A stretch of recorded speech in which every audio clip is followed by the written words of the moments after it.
Buen día para todos. Iniciamos este micro con el resumen de la crónica policial en Con la Gente de Noticias. Vamos a abordar los principales títulos de los últimos 7 días en lo que ocurrió en la ciudad de Rosario. Sin duda y lamentablemente, el punto principal de este micro va a ser hoy los homicidios. 8 crímenes se registraron en los últimos 7 días en la ciudad de Rosario y su región. Vamos a arrancar con lo ocurrido en Villa Gobernador Galvez. Allí fue asesinado a balazos Eduardo Olivera, un joven de 25 años que estaba en su domicilio en Las Heras y Las Vías, en un pasillo de Villa de Emergencia, cuando de repente ingresaron a su casa 3 delincuentes que a punta de pistola, tras romperle la puerta a patadas, en principio encerraron a las mujeres, porque estaba su mujer y 2 amigas en una de las habitaciones, y lo sacaron a él de los pelos hasta afuera del lugar, donde allí le efectuaron 3 disparos de arma de fuego, 2 en la zona dorsal y 1 en la cabeza de remate y ejecución. El fiscal de homicidios dolosos, el doctor Florentino Malaponte, por supuesto, dictó una serie de medidas que hasta el momento no arrojaron pistas ni detenidos. Por supuesto, la hipótesis principal tiene que ver con el ajuste de tintes narcos por deudas de narcotraficantes.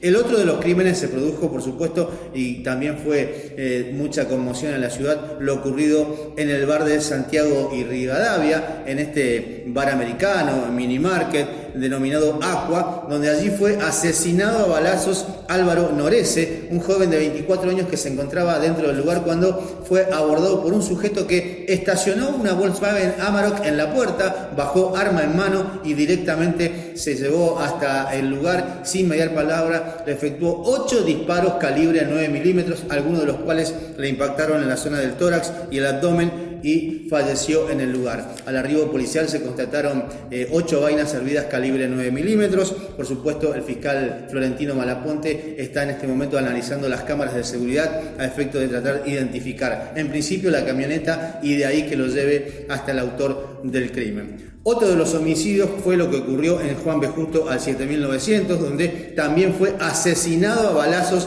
Mariano Segovia, un joven de 23 años que en momentos en que estaba en su domicilio le dijo a su esposa: voy hasta el kiosco, a metros de su casa. Cuando llegó al lugar fue abordado por 2 sujetos en una moto que le efectuaron múltiples disparos de arma de fuego. Se habla de más de 10 disparos.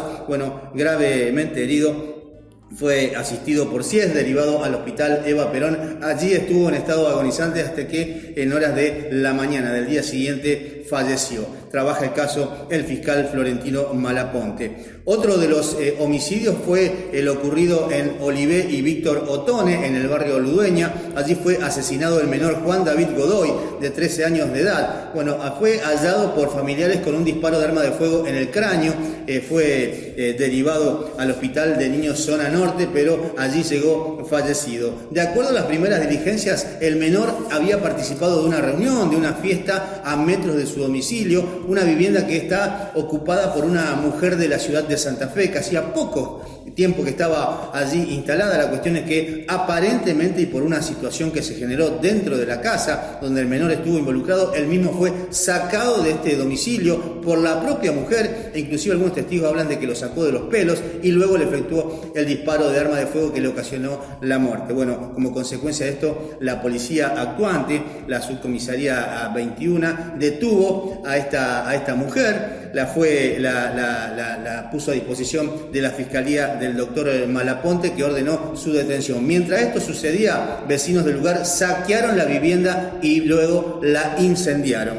Esta mujer fue llevada a audiencia imputativa. El fiscal le imputó el homicidio con abuso de arma. La misma quedó detenida, se encuentra alojada en un instituto de detención de mujeres. El otro de los crímenes fue el que ocurrió en Los Granaderos, camino a Los Granaderos al 2500, donde falleció aparentemente Antonio Cortés, de 28 años, y digo aparentemente porque en principio la policía acudió por un supuesto embestimiento por parte de un camión que se dio a la fuga y lo mató. Después obviamente con el correr de los minutos, familiares que estaban en el lugar que lo identificaron y por supuesto brindaron alguna versión. Los testimonios hablaban de que aparentemente Cortés, el fallecido, con múltiples antecedentes penales, se había colgado de un camión que salió de la cerámica que se encuentra en el lugar donde había descargado tierra. Este hombre se colgó del estribo de la puerta del lado del acompañante con fines de robo. La cuestión es que el camionero hizo una maniobra para sacárselo de encima, cayó debajo de las ruedas y allí fue como falleció. De acuerdo a testimonios, ese lugar es exclusivo para este tipo de asaltos, inclusive autos que pasan por el lugar a alta velocidad porque quieren evitar los robos incesantes que hay con esta cuestión. El cuerpo tenía en su poder un cuchillo marca Tramontina, utilizado aparentemente para el intento de asalto. ¿Pero qué pasó? El fiscal Florentino Malaponte por ahora no tiene la causa en razón de que los testimonios, los cuales aseveran este tipo de versión, el intento de asalto, el intento de robo, hasta el momento no fueron plasmadas. En tal sentido, la causa la tiene por ahora la fiscal Piazza Iglesia de la Unidad de Homicidios Dolosos. Otro ataque sicario y muerte se produjo en el barrio Tío Rolo, en la zona del Playón, Comparsita y Pasaje 2142. Allí, ocupantes de un vehículo Fiat Siena de color gris efectuó múltiples disparos de arma de fuego contra un grupo de jóvenes. Como consecuencia de esto, falleció Bruno Pavón, un joven de 20 años que fue derivado al Hospital Roque Sáenz Peña, pero llegó fallecido. Junto al mismo, 3 jóvenes más de la misma edad que recibieron algunas heridas también en piernas y brazos de menor gravedad. Como consecuencia de esto, el fiscal Florentino Malaponte hizo una serie de medidas. Se pudo establecer en base a testimonios que quienes ocupaban este vehículo Fiat Siena, de donde salieron los disparos, utilizaron una ametralladora por la secuencia de disparos y por supuesto por el ruido ocasionado. También se hallaron, aparte de vainas calibre 9 milímetros, también se hallaron vainas calibre 11.25, por lo que se interpreta de que 2 armas fueron utilizadas para este ataque. El lugar fue, por supuesto, ocupado por las fuerzas policiales. Trabaja el caso de la comisaría 21, el área de homicidios y el fiscal de homicidios, el fiscal Florentino Malaponte. Otro de los crímenes fue lo ocurrido en el camino a Cargill y Río Paraná, en Villa Gobernador Galvez. Allí fue hallado gravemente herido Nicolás Pereira, un joven de 23 años que se encontraba en el lugar arriba de su vehículo, un Ford Taunus.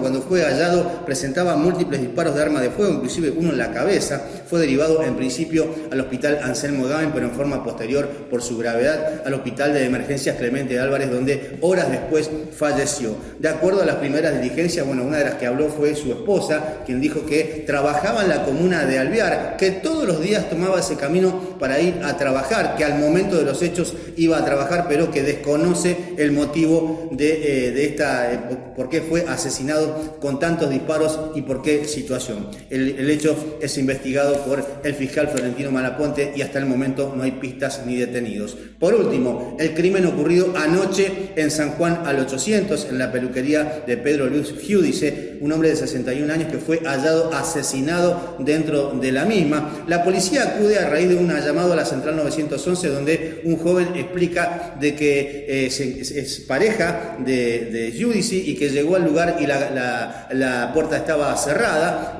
Pero a la vez, cuando llegó la policía de forma material al lugar, le explicó que cuando él arribó, un sujeto con el rostro ensangrentado e inclusive portando un bolso se abandonaba el lugar, subió una moto y se retiró. Al ingresar la policía lo encontró a Giudice en situación de desnudez, e inclusive estaba atado de pies, manos e inclusive el cuello, pero a la vez presentaba golpes en la cabeza y gran cantidad de sangre alrededor del cuerpo. De acuerdo a los primeros indicios, el médico legista tiró que posiblemente la causal de la muerte sea la asfixia mecánica por estrangulamiento y que tiene que ver en la cuestión quizás por juegos sexuales. De todas formas, el fiscal Miguel Moreno, que entiende en esta causa, en principio dispuso la detención de este joven de apellido Almaraz, de 23 años de edad, que fue quien avisó a la policía, en razón de que su versión en principio no cerraba cierta veracidad. De todas formas, en forma posterior, corridas las horas de la madrugada, en horas de la mañana de hoy, fue puesto en libertad. El caso lo trabaja Miguel Moreno y por supuesto la unidad de homicidios de la PDI. Otro hecho violento, esta vez sin muertos, pero fue lo ocurrido en la zona de Batres, Ordóñez e Italia. Allí fue ultimado a balazos, o sea, acribillado a balazos, Jonathan Joel Bravo, un hombre de 29 años que manejaba su vehículo berlingo junto a su familia, su mujer y 4 menores de edad, cuando de repente un vehículo Fox se le puso a la par y le efectuó esta gran cantidad de disparos. Bueno, en el vehículo se hallaron 6, él recibió un disparo de arma de fuego a nivel del cuello, fue derivado al hospital Roque Sáenz Peña, donde allí fue rederivado al hospital de emergencias Clemente Álvarez, donde aún se encuentra en estado de internado. ¿Qué pasó? Debido al testimonio de la mujer que apuntó a este vehículo Fox, un Fox gris, bueno, en forma posterior y casi consecuente, unidad de infantería lo ubicó a este vehículo en la zona de Colectora y Córdoba, con acceso a Pueblo Nuevo. Allí, bueno, este vehículo que iba con un disparo de arma de fuego, con la ventanilla rota como consecuencia del disparo y con 2 hombres ocupándolo, que uno de ellos tenía la suma de 30.000 pesos. Ante las evasivas, obviamente, de quién era el vehículo, qué había pasado y demás, se logró su arresto y en forma posterior se logró establecer que los disparos que tenía el vehículo eran de adentro hacia afuera. Fue relacionado con esta causa y, por supuesto, el fiscal Florentino Malaponte dispuso la detención de estos hombres. Están con detención por plazos de ley. Por último, para cerrar este micro, bueno, lo que ocurrió ayer en barrio Luis Agote, asalto a local comercial e intento de abuso sexual. Una mujer propietaria de una veterinaria que fue asaltada por un sujeto que llegó al lugar en una moto, bueno, a punta de pistola. En principio le robó la decaución, aproximadamente 5.000 pesos, y en forma posterior la llevó hasta la parte posterior de su local. Allí la ató de manos con sus propios cordones, y cuando obviamente se decidía aparentemente abusar sexualmente de ella porque extrajo sus genitales, aparte de haberla manoseado y demás, bueno, esta mujer logró zafarse de sus ataduras, tomar una tijera y ponerlo en fuga. Bueno, allí, por supuesto, radicó denuncia en principio en la comisaría, luego en la Fiscalía de Delitos Sexuales. Pero ¿qué pasó? Ante este hecho, esta mujer se expresó en las redes sociales. Aparentemente 6 casos más de esta naturaleza ocurrieron en la ciudad en los últimos días. Mujeres que se comunicaron con ella y le fueron brindando detalles, inclusive que a consecuencia de estos detalles el autor sería el mismo, un hombre de 25 a 30 años, de tez morocho, y que tiene una cicatriz en la mejilla izquierda. Anda bien vestido y se maneja en una motonera. Uno de los hechos que mencionó, por supuesto, fue el ocurrido hace unos meses en una librería a metros de la seccional 15, donde fue abusada sexualmente la empleada de una librería. Bueno, el caso lo tiene la Fiscalía de Delitos Sexuales y por el momento no hay detenidos. Estos fueron los principales títulos de la crónica policial de esta semana. Sin duda nos volvemos a encontrar el próximo viernes. Que tengan un buen fin de semana.